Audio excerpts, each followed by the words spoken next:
다윗은 사울의 추격을 받아 쫓기고 있습니다.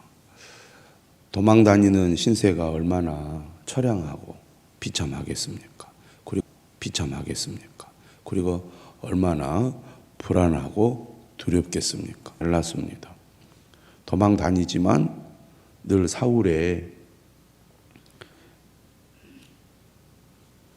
정보망 안에 있었기 때문에 다윗이 어디에서 어디로 이동하는지 파악이 되었고 또 쉽게 노출이 되었습니다. 그러니 한순간도 편안할 수 없고 불안한 상태에 있을 수밖에 힘들겠습니까? 오늘 본문 15절은 이렇게 시작합니다. 다윗이 사울이 자기의 생명을 빼앗으려고 나온 곳을 보았으므로 그가 십광야 수풀에 있었더니,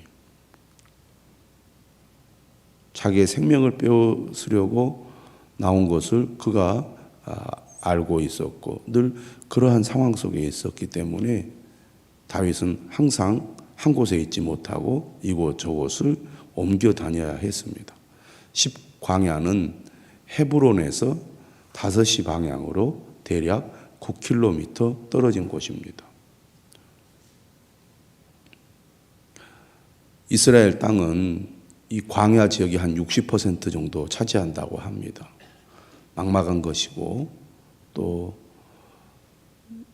사람이 정상적으로 살기가 쉽지 않은 지역이죠. 그런데 16절에 보니까 사울의 아들 요나단이 일어나 수풀에 들어가서 다윗을 만나게 됩니다.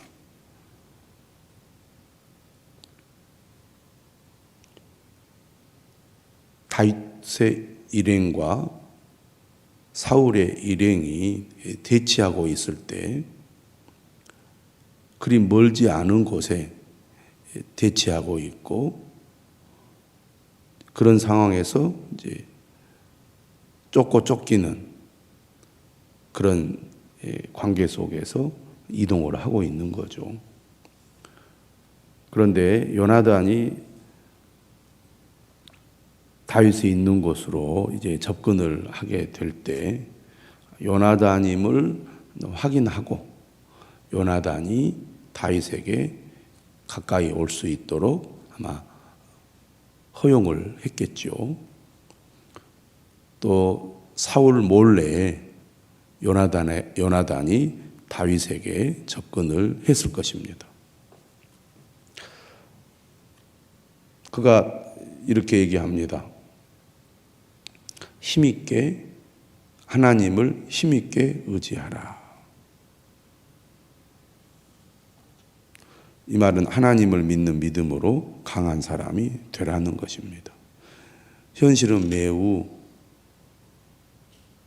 힘들고 이 상황이 금방 나아질 기미가 보이지 않지만 이런 어려움 속에서 낙심하거나 좌절하지 말고 끝까지 용기를 가지고 이 어려움을 이겨내고 극복하라는 얘기죠. 하나님을 힘있게 의지하여 이기라는 말입니다. 요나단이 이렇게 얘기하죠. 두려워하지 말라. 내 아버지 사울의 손이 네게 미치지 못할 것이요. 너는 이스라엘 왕이 되고 나는 네 다음이 될 것을 내 아버지 사울도 안다.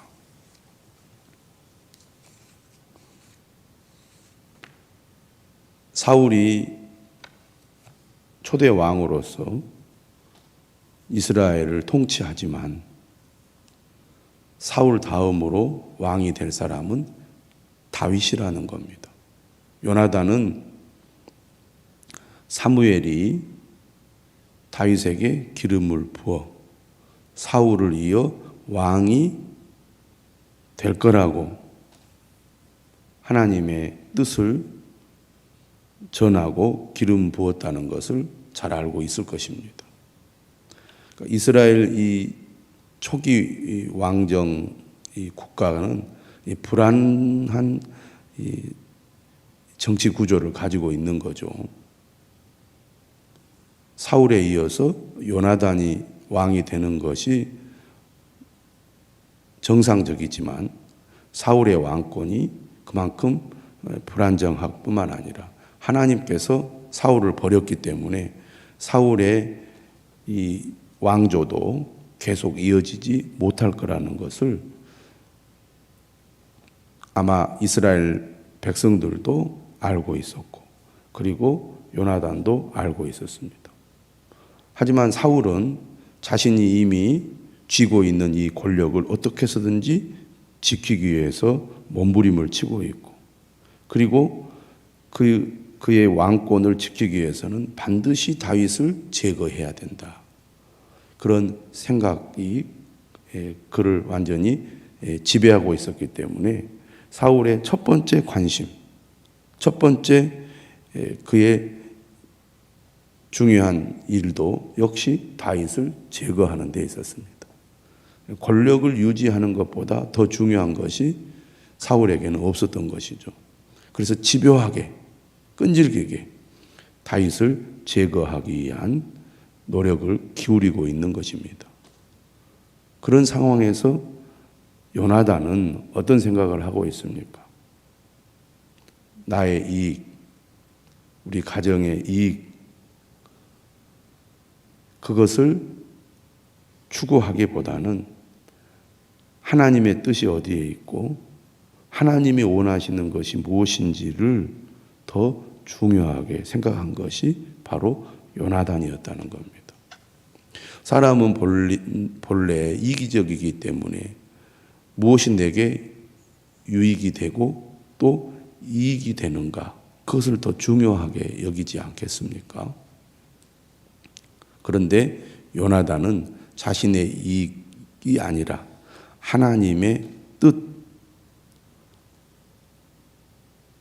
하나님이 무엇을 바라고 계시는지, 또 하나님이 무엇을 하고 계시는지, 그것을 더 중요하게 여기고 그 뜻을 그는 따르는 사람이었습니다. 그렇기 때문에 그의 아버지는 어떻게 해서든지 다윗을 죽이려고 했지만 요나단은 그것이 하나님의 뜻이 아님을 분명히 알고 있었고, 또 하나님께서 이런 어려운 상황에서도 반드시 다윗을 지켜주실 것을 그는 알았습니다.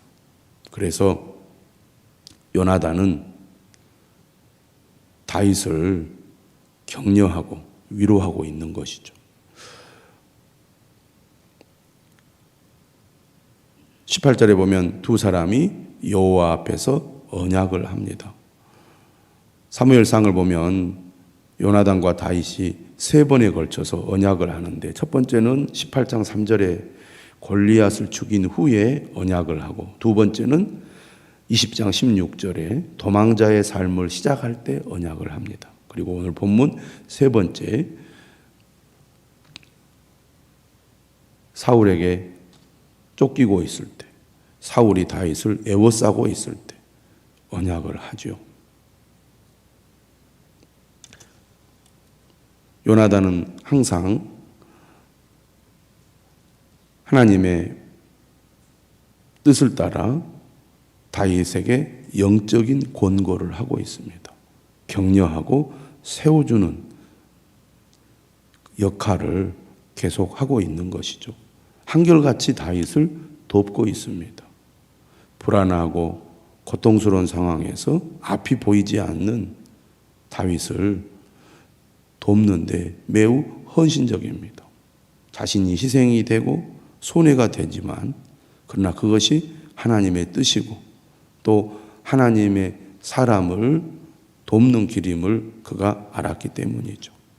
이렇게 해서 요나단은 다윗을 위로하고 격려하고, 그리고 여호와 앞에서 언약한 다음에 자기 집으로 돌아가게 됩니다. 이것이 요나단과 다윗의 마지막 만남이 되고 말았습니다. 사울이 제사장들을 학살하지 않았습니까? 무려 85명이나 죽였습니다. 자신을 반대하고 자신이 아니라 다윗을 돕는 사람들을 결코 용납하지 않고 있습니다. 보고하지 않았다는 것만으로도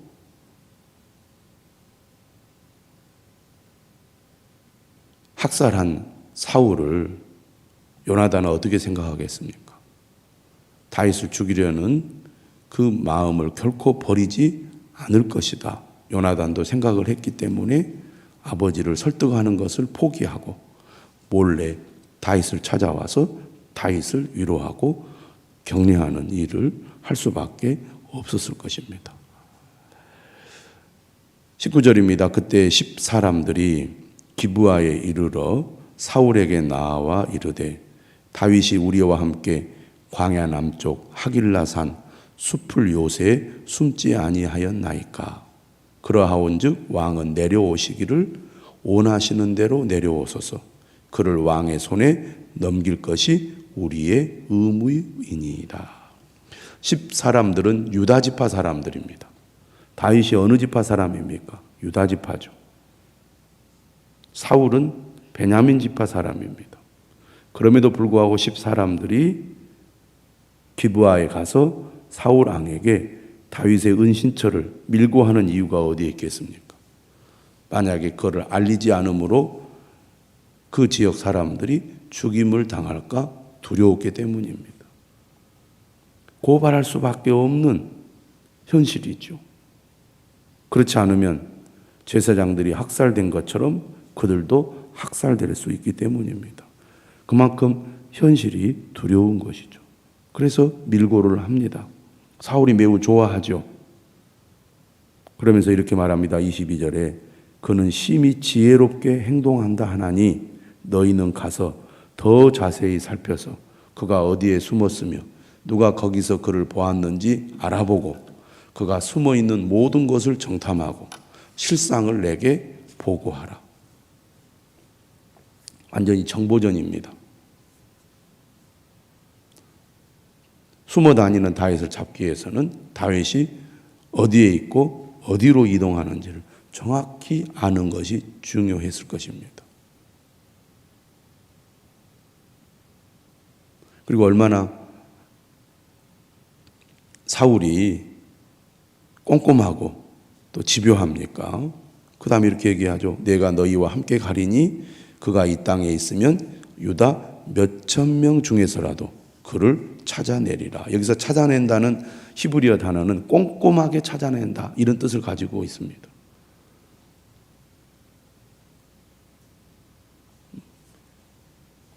상황으로 봐서는 잡히지 않을 수가 없는 그런 처지라고 하겠습니다.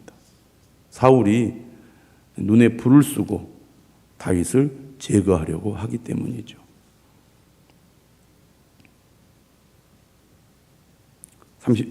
24절입니다.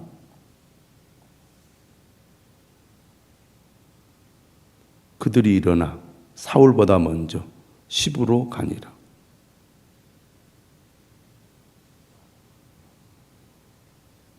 사울이 다윗을 쫓아가지만 다윗 역시 그 사실을 알고 어떻게 합니까?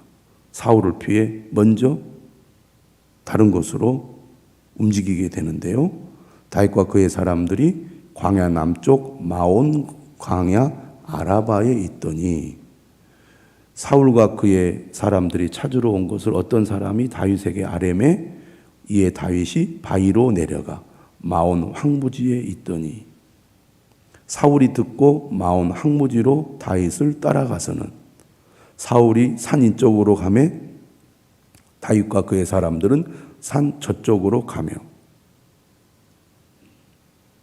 그러니까 재빠르게 이동을 하고 있는 겁니다. 그만큼 빨리 움직이지 않으면 잡힐 수 있기 때문에 신속하게 이동을 하는 거죠. 한 곳에 머물러 있지 못하고 언제 접근할지 모르니까 포위가 되기 전에 또 이동하고 또 이동하고 그런 과정이 얼마나 피말리는 상황이겠습니까? 오늘 26절도 이렇게 말합니다. 다윗이 사울을 두려워하여 급히 피하려 하였으니. 이는 사울과 그의 사람들이 다윗과 그의 사람들을 에워싸고 잡으려 함이었더라. 전령이 사울에게 와서 이르되 급히 오소서 블레셋 사람들이 땅을 침노하나이다. 그런데 상황이 바뀌었습니다. 갑자기 블레셋 사람들이 침략을 한 겁니다. 그러자 28절에 이에 사울이 다윗 뒤쫓기를 그치고 돌아와 블레셋 사람들을 치러 갔다고 되어 있습니다. 다윗이 거기서 올라가서 엔게디 요새에 머무르게 되죠. 그곳에 이제 물이 많이 있기 때문에 다윗을 따르는 600명의 사람들이 쉽고 또 머무르기 좋은 곳입니다. 어느 정도 이제 안전하게 휴식을 취할 수 있는 그런 시간이 온 겁니다. 어떻게 보면 우연하게 다윗이 안전한 상황을 맞이하게 되었다, 이렇게 볼 수 있는데, 우리가 어제 아침 말씀 23장 14절 끝에 이런 말씀이 있습니다. 사울이 매일 찾되 하나님이 그를 그의 손에 넘기지 아니하시니라. 이 말씀에 우리가 비춰보면 오늘 블레셋 사람들이 이스라엘을 침략한 것은 하나님께서 다윗을 보호하기 위해서 허락하신 것이라고 볼 수가 있습니다. 이처럼 다윗은 사울을 피해 도망다니는 상황 속에서 하나님의 인도하심과 보호하심을 날마다 체험하면서 하나님의 은혜를 깊이 알아가고 있었습니다. 이처럼 힘들고 어려운 상황이 하나님을 더 깊이 만나는 은혜를 누리는 기회가 되었다는 것입니다. 시편 54편에 보면 이런 시가 있습니다. 그 표제가 이렇게 되어 있거든요. 10사람들이 사울에게 이르러 말하기를 다윗이 우리가 있는 곳에 숨지 아니하였나이까 하던 때. 그러니까 이 시는 다윗이 이처럼 도망 다닐 때 쓴 시라는 겁니다. 그가 이렇게 고백을 해요. 하나님이여 주의 이름으로 나를 구원하시고 주의 힘으로 나를 변호하소서. 하나님이여 내 기도를 들으시며 내 입의 말에 귀를 기울이소서. 낯선 자들이 일어나 나를 치고 포악한 자들이 나의 생명을 수색하며 하나님을 자기 앞에 두지 아니하였음이니이다. 하나님은 나를 돕는 이시며 주께서는 내 생명을 붙들어 주시는 이시니이다. 주께서는 내 원수에게 악으로 갚으시리니 주의 성실하심으로 그들을 멸하소서. 참으로 주께서는 모든 환난에서 나를 건지시고 내 원수가 보응받는 것을 내 눈이 똑똑히 보게 하셨나이다. 다윗은 도망다니는 가운데 매우 위급한 상황에서 하나님을 더욱 의지하고 또 하나님의 은혜와 도우심을 경험해 왔습니다. 오히려 하나님과 더 깊은 친밀한 관계를 누리는 기간이었다고 볼 수 있습니다. 오늘 우리도 다윗처럼 이런 고난의 때, 앞이 캄캄하고 어떻게 될지 모르는 그런 불안한 때를 보낼 수가 있습니다.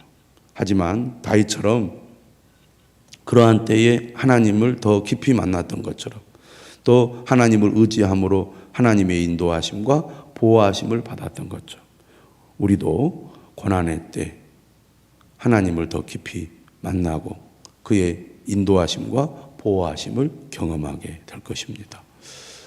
하나님은 우리를 사랑하셔서 우리가 하나님을 의지하고 따를 때 반드시 우리를 보호하시고 인도해 주심을 꼭 믿으시기를 바랍니다. 오늘 하루도